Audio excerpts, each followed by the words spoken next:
Bom dia, queridos da Igreja Batista da Freguesia, na Ilha do Governador, e também bom dia aos amigos que estão assistindo às nossas programações no YouTube. Aqui, pastor Rogério Belan, pastor desta igreja. Que bom nós podemos estar juntos depois de termos participado da escola dominical que aconteceu hoje às 9 horas da manhã pelo Zoom, e agora nós vamos estudar e vamos também ouvir a palavra de Deus baseado em textos bíblicos. Quero lembrar a vocês os nossos motivos de oração pelos quais nós vamos estar empenhados durante a semana. Vamos estar orando a pedido do André e da Ellen de nossa igreja, orando pela Cíntia, que é uma amiga que passa por momentos difíceis. Vamos estar orando pelas autoridades do nosso país, pelos nossos governantes, como a Bíblia nos orienta. Nós vamos estar orando pelo Rosivaldo, que é parente da Ana Paula. Vamos estar orando pelo Antônio, esposo da Josi, que fez uma cirurgia. Até a última notícia que temos, ele vem se recuperando bem dessa cirurgia. Vamos continuar orando por ele. Vamos orar pelos nossos missionários que estão espalhados pelo campo. Nós tivemos uma notícia triste, infelizmente. Um dos missionários que nós temos ajudado no campo, que é o Selair, teve a Covid e ele não resistiu. Nós vamos orar pela sua família, orar pelo sustento da sua família, pela consolação à sua família. Vamos orar por todos esses missionários que estão espalhados aí por esse mundão. Vamos orar pela Lineide, irmã da Fernanda do Silvio, que está se recuperando também. Vamos orar pelos aniversariantes, orar pelo Marcelo, o jovem de nossa igreja que está lutando para a recuperação e também a restauração da sua vida. Vamos estar orando também pelo Diógenes, que é primo da Marta de nossa igreja. Então, por todos esses motivos, nós vamos estar orando juntos hoje. No final da nossa mensagem, nós vamos orar por todos eles. Quero lembrar a vocês que nós estamos trazendo o nosso oração e ação de quarta a sexta, às 19h30. Quarta-feira nós fazemos o estudo bíblico e oração. Na quinta-feira, o oração e ação é dirigido pelos jovens de nossa igreja.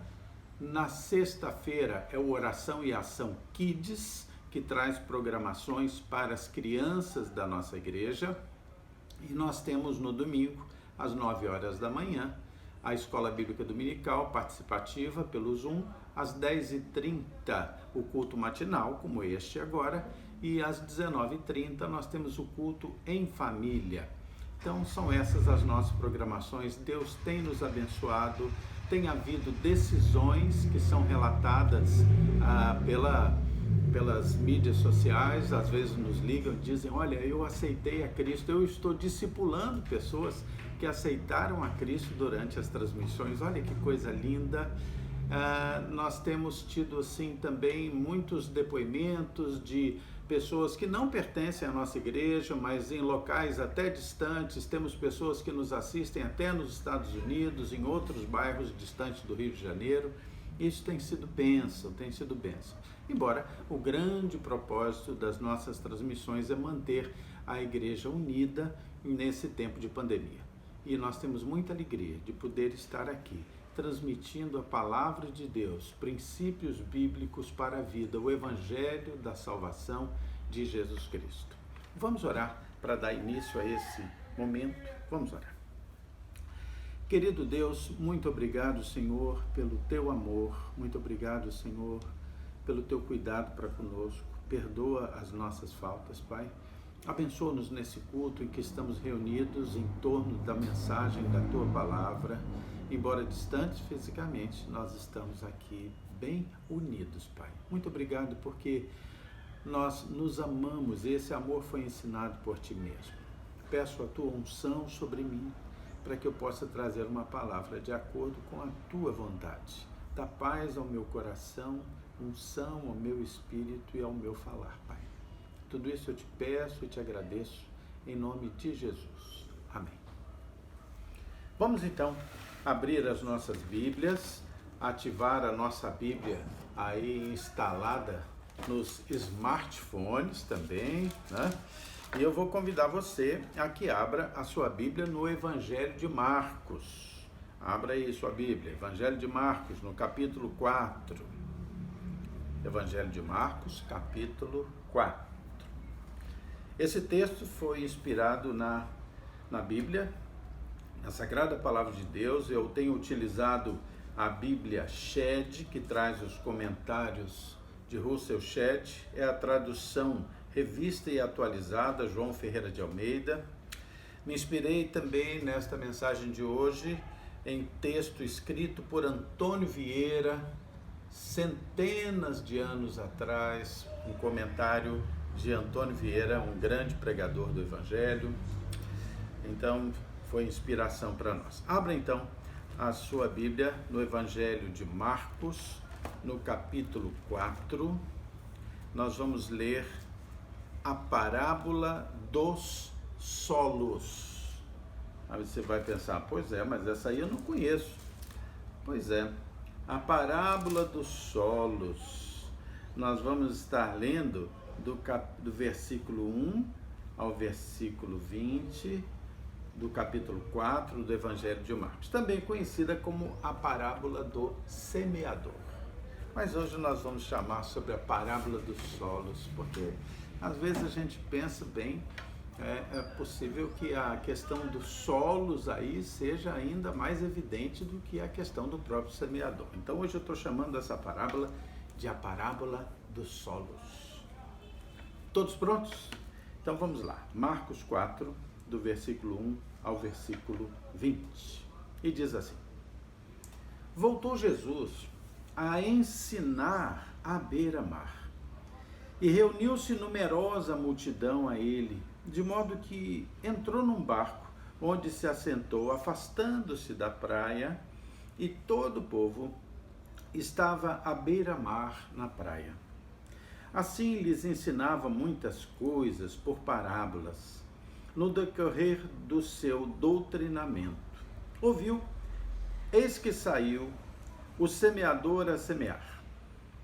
E ao semear uma parte, caiu à beira do caminho, e vieram as aves e comeram. Outra caiu em solo rochoso, onde a terra era pouca, e logo nasceu, visto não ser profunda a terra. Saindo, porém, o sol a queimou, e porque não tinha raiz, secou-se. Outra parte caiu entre os espinhos, e os espinhos cresceram e a sufocaram, e não deu fruto.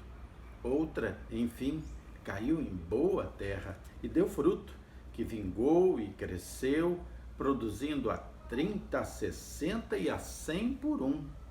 E acrescentou: quem tem ouvidos para ouvir, ouça. Quando Jesus ficou só, os que estavam junto dele, com os 12, o interrogaram a respeito das parábolas. Ele lhes respondeu: a vós outros vos é dado conhecer o mistério do reino de Deus, mas aos de fora tudo se ensina por meio de parábolas, para que vendo vejam e não percebam, e ouvindo ouçam e não entendam, para que não venham a converter-se e haja perdão para eles. Então lhes perguntou: não entendeis esta parábola, e como compreendereis todas as parábolas? O semeador semeia a palavra.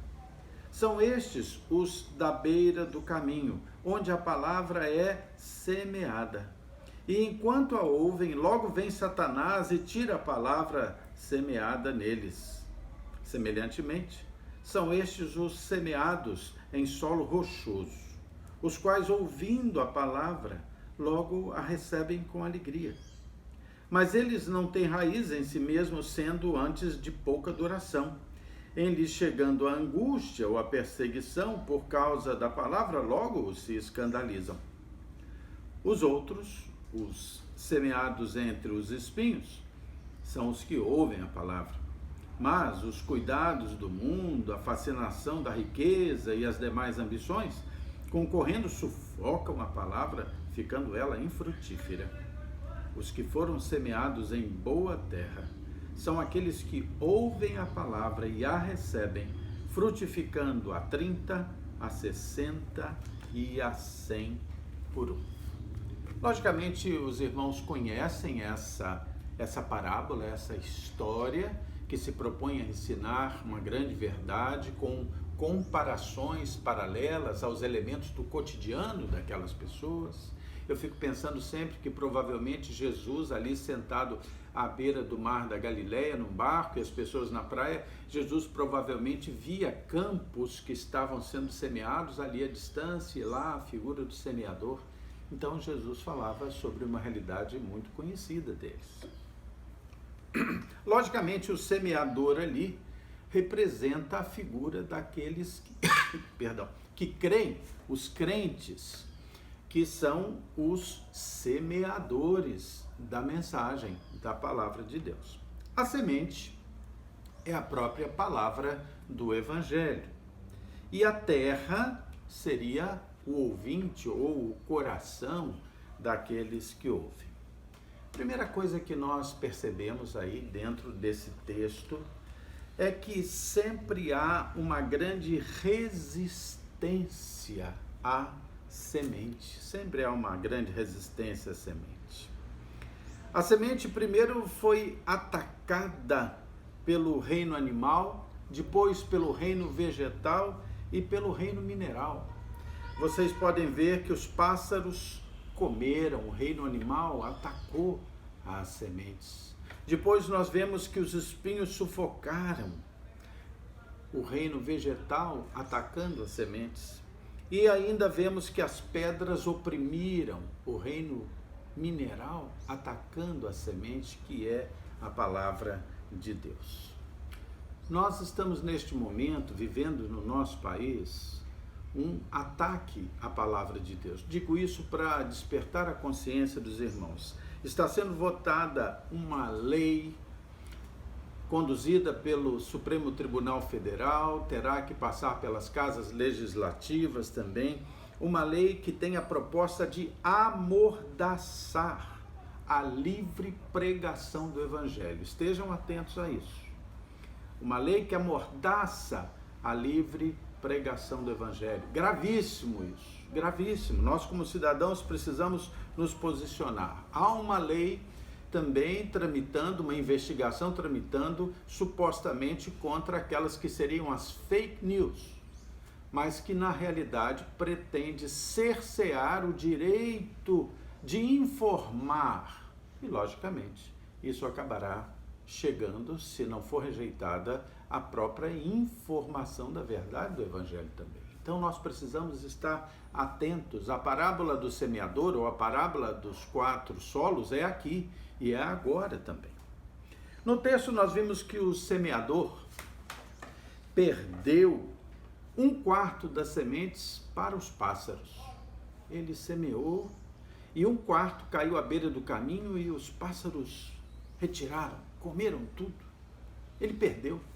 Depois ele perdeu 1/4 das sementes para os espinhos que sufocaram completamente as sementes. Perdeu. Depois ele perdeu 1/4 das sementes para as pedras que estavam quase aflorando a terra, não deixaram que houvesse terra suficiente, fértil, para que elas germinassem e permanecessem. Então ele perdeu ali também 1/4. 1/4 para os pássaros, 1/4 para os espinhos, 1/4 para as pedras. Mas o texto diz que 1/4 frutificou. Queridos, quando 1/4 frutifica, vale a pena. Aquele semeador, embora tenha visto 3/4 das suas sementes serem sufocadas, destruídas, perdidas, ele viu 1/4 frutificar.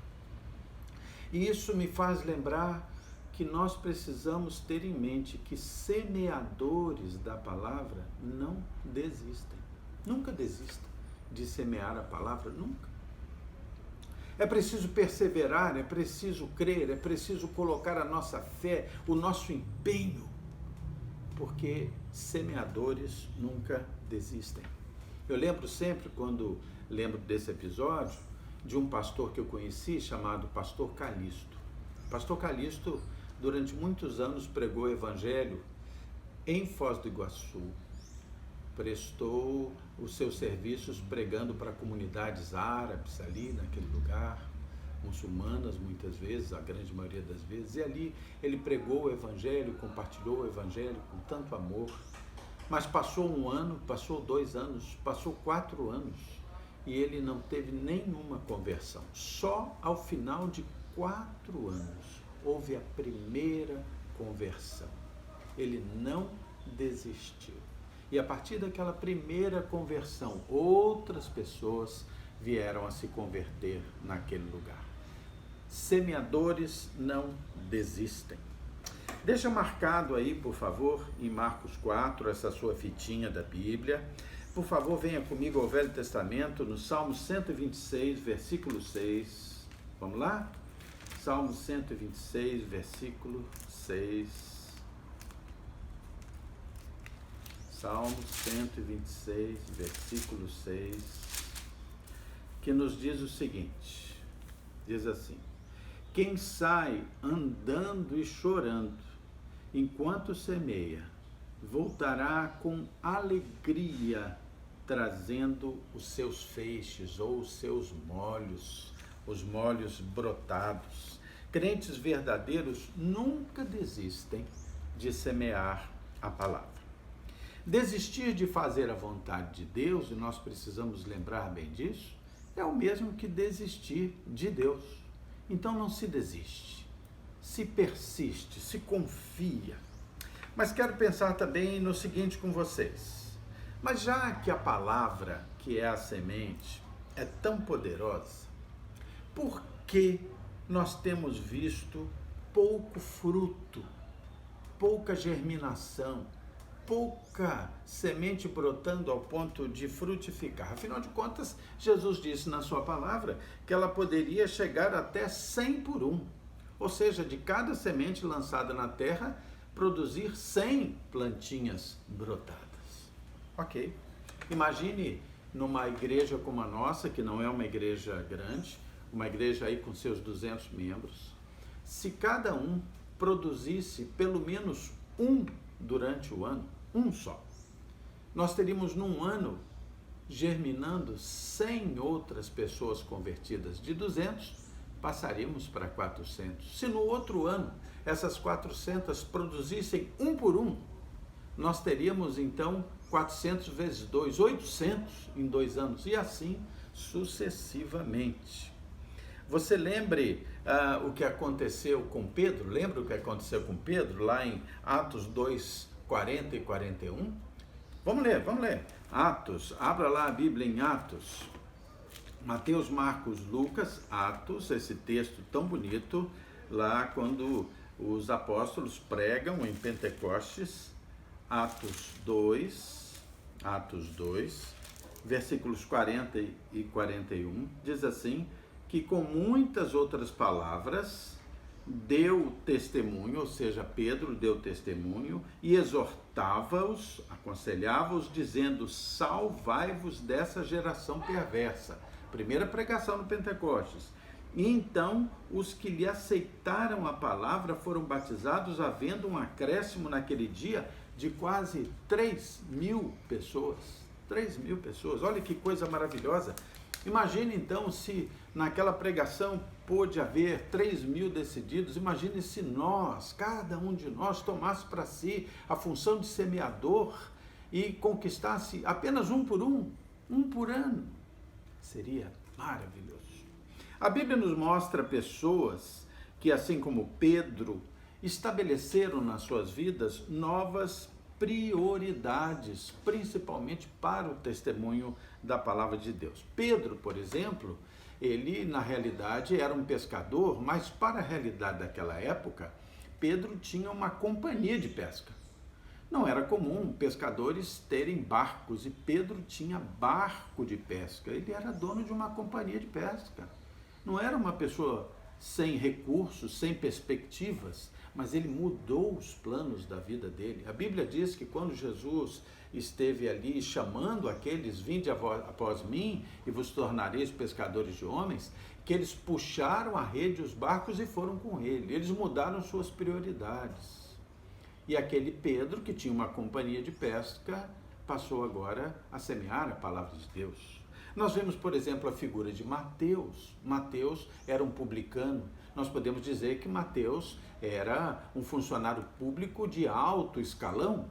Ele tinha uma posição bastante eminente naquela sociedade. Ele era certamente um homem rico, mas a Bíblia diz que ele mudou a sua perspectiva de vida e ele passou a ser um semeador da palavra de Deus. E aí a gente começa a se perguntar, mas por que ainda hoje há tão pouco fruto da semeadura da palavra de Deus? Bom, a gente sabe que Deus não é menor do que era antes. Deus é onipotente, onipresente, onisciente, e a Bíblia diz que ele não sofre variação, é o mesmo Deus. A palavra também não é menos poderosa, a palavra de Deus é a mesma, o poder restaurador da palavra de Deus é o mesmo, o Espírito Santo de Deus é o mesmo, a salvação pela morte de Jesus na cruz é a mesma, a graça de Deus é a mesma. Por que ainda hoje poucos frutos? A Bíblia deixa claro que Deus continua nos amando do mesmo jeito. Lembra o que diz João 3,16, que diz: porque Deus amou o mundo de tal maneira que deu seu Filho unigênito para que todo aquele que nele crê não pereça, mas tenha vida eterna. Isso não era para aquele tempo, isso é para todo o tempo. E ainda há em nós ou sobre nós a mesma oportunidade. Mateus 5,45 nos mostra que a graça de Deus faz com que nasça o sol sobre todas as pessoas. Está aí. Resta-nos pensar então na responsabilidade dos semeadores. A responsabilidade dos semeadores, que são aqueles que levam a palavra, que semeiam. Será que nós estamos semeando? Será que estamos sendo semeadores? Resta-nos pensar também na responsabilidade dos tipos de solos. Aqueles corações e mentes que são os ouvintes da palavra. A semente sempre poderá germinar. A semente poderá germinar, basta que ela seja lançada e que haja terra onde cair. Sempre vai germinar. Eu fico pensando, se uma semente for lançada por um lavrador de grande experiência numa terra, ela vai germinar, mas se uma criança lançar aquela semente naquela terra, ela vai germinar também. Não é a qualidade propriamente do semeador, ela é importante porque o fazendeiro sabe onde, com que adubo, é verdade, mas se a semente for lançada, ela vai germinar. A história sempre nos mostra, a história bíblica, que a semente germina quando cai na terra. A gente viu algo interessante, que foi o fato de que as pedras sufocaram a semente e de que os espinhos sufocaram a semente. Mas lembre que quando Jesus morreu na cruz por nós e disse lá na cruz: está consumado, tetelestai, a Bíblia diz que essas pedras se fenderam e a terra tremeu. As pedras não podem ir contra a semente de Deus.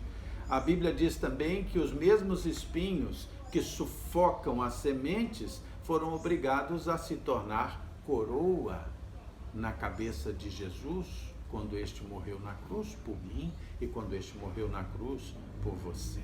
Eles não podem conter as sementes.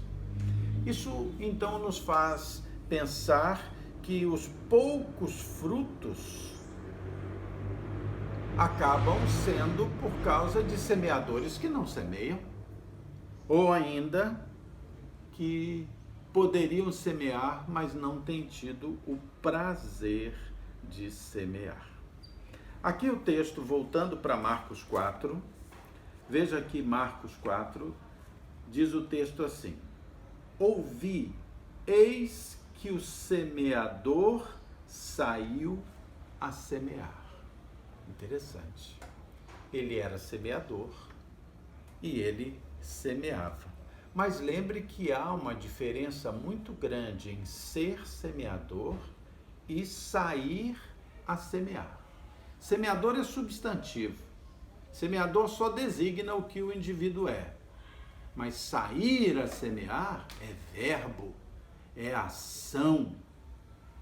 E a gente precisa se perguntar, será que eu estou mais preocupado com o título do que com a ação? Queridos, nós precisamos estar muito mais atentos à ação de semear do que ter o título de semeador.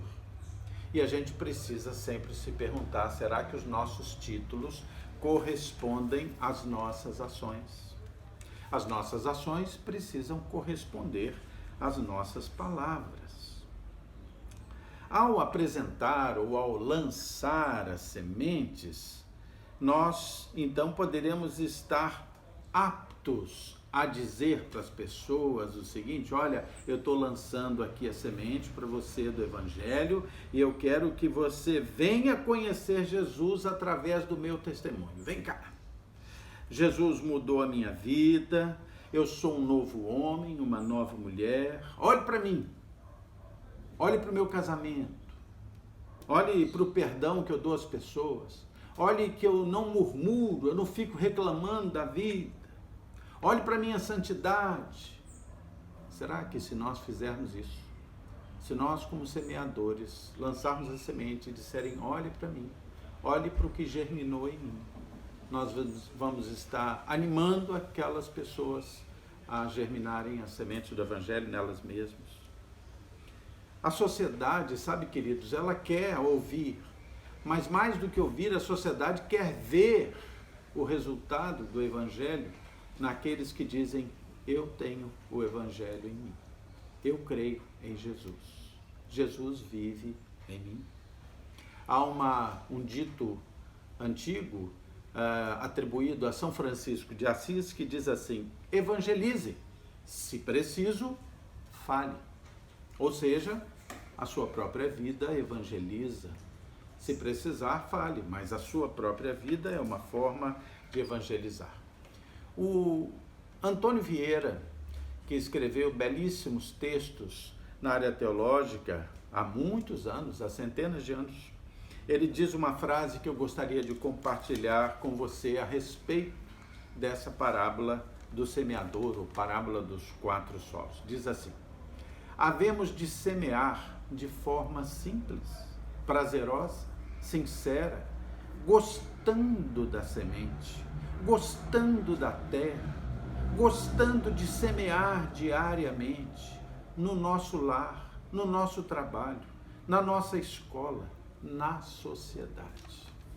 Queridos, nós precisamos entender que é preciso gostar da semente do Evangelho, gostar das pessoas que são a terra em que nós semeamos, amá-las, gostar da própria ação de semear a palavra de Deus. E a primeira semente é a semente que precisa ser plantada no nosso próprio coração. Nosso coração é terra. Nosso coração é terra. Para que a gente seja semeador e goste de semear, essa primeira sementinha tem que cair no seu coração, no seu. E aí você começa a se perguntar, será que meu coração se tornou com o tempo duro como pedra? Se tornou, suplique ao Espírito Santo que quebrante o seu coração. Porque a Bíblia diz que perto está o Senhor daqueles que têm um coração quebrantado. Se o seu coração se tornou tão pontiagudo quanto os espinhos, peça ao Espírito Santo que arranque, que limpe os espinhos do seu coração. Se você estiver sendo atacado e atormentado pelo inimigo, como aqueles pássaros que atormentaram as sementes, comeram as sementes na beira do caminho, ore ao Espírito Santo, ore ao Senhor. Peça que seu coração seja transformado numa boa terra. Queridos, nós todos, como semeadores potenciais, nós precisamos redescobrir o prazer de semear a semente do Evangelho. Redescubra isso na sua vida. Pense há quanto tempo você não tem largado uma sementinha. Redescubra esse valor. Eu quero convidar você a que nós leiamos juntos o Salmo 126, porque o Senhor tem bênçãos para nós a respeito dessa semeadura. Salmo 126, Salmo 126. Eu queria que você abrisse e que você lesse esse texto com muito carinho, muito carinho. Esse salmo lá no Velho Testamento, mas recheado de sementinhas.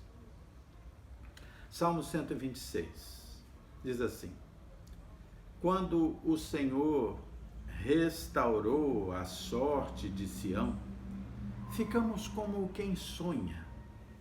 Então a nossa boca se encheu de riso, a nossa língua se encheu de alegria. Então entre as nações se dizia: grandes coisas o Senhor tem feito por eles. Com efeito, grandes coisas fez o Senhor por nós e por isso estamos alegres. Restaura, Senhor, a nossa sorte como as torrentes do Negueb. Os que com lágrimas semeiam, com júbilo vão colher. Quem sai andando e chorando enquanto semeia, vai voltar com alegria, trazendo consigo os seus molhos de colheita. Queridos, lembre que Deus ama você, que Deus deu a você uma missão e deu a honra a você e a mim de sair a semear. Vamos semear. Amém? Vamos orar, vamos agradecer a Deus por ter colocado um dia a sementinha no nosso coração. Alguém semeou, nasceu e agora é hora de sair a semear. Amém. Vamos orar. Querido Deus, muito obrigado, Senhor, pelo teu amor, pela palavra linda, maravilhosa que a tua Bíblia tem. Senhor, dá que nós aprendamos e reaprendamos a semear. Mas mais do que isso, que nós façamos isso com alegria, amando a semente, amando a terra, amando semear. Senhor, ajuda-nos a superar momentos difíceis de esquecimento, de esfriamento, mas que nós possamos ter a tua presença e teu Espírito Santo queimando no nosso peito, Pai. Que haja uma grande alegria de semear, Pai. De ser um semeador não apenas substantivo, mas ser alguém que sai a semear como um verbo, como uma ação. Nós estamos aqui, Pai, prontos. Senhor, aviva a nossa fé, eu te suplico. Senhor Deus, abençoa todos esses pedidos que foram feitos aqui. Abençoa os que pediram pelos mais diferentes motivos. Considera, Senhor, a necessidade do teu povo. Considera também a gratidão que tantos apresentam diante de Ti também. Pai, abençoa todos esses que estão nos assistindo, abençoa as famílias dos amigos de lugares distantes também, abençoa-os. Que possam encontrar, Senhor, quem semeie nas suas casas. Estamos semeando agora através, Senhor, desses recursos tecnológicos, mas põe ao lado de todos, homens e mulheres boas, verdadeiros semeadores, para semear a palavra de Deus, Pai.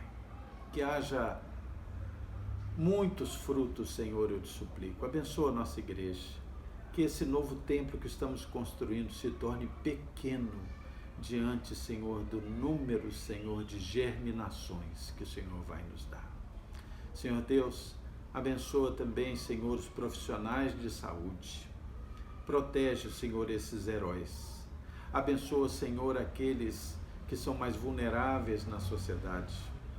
Senhor Deus, eu peço que o Senhor abençoe os membros da Igreja Batista da Freguesia, Senhor, aqueles que têm sido fiéis nos seus dízimos, nas suas ofertas, não deixando de sustentar, Senhor, o crescimento do Evangelho sobre a face da terra.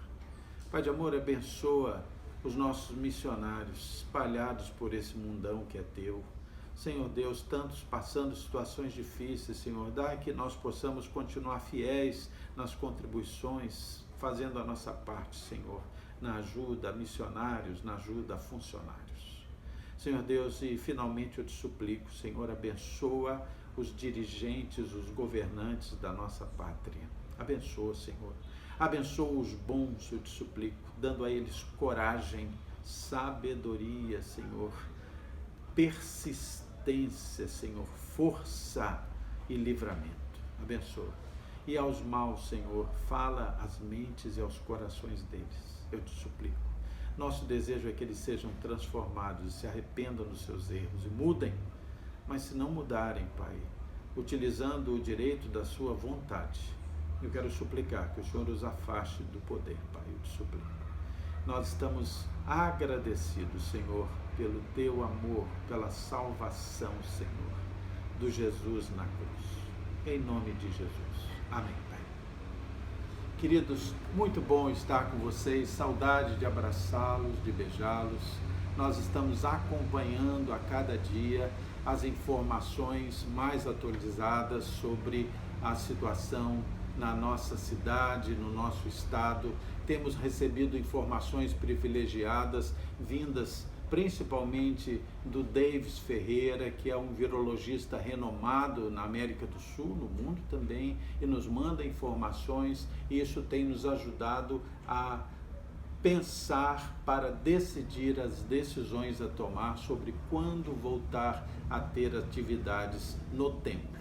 Mas a nossa igreja está viva e nós estamos juntos utilizando esta ferramenta da tecnologia que Deus já sabia quando nos deu tempos atrás.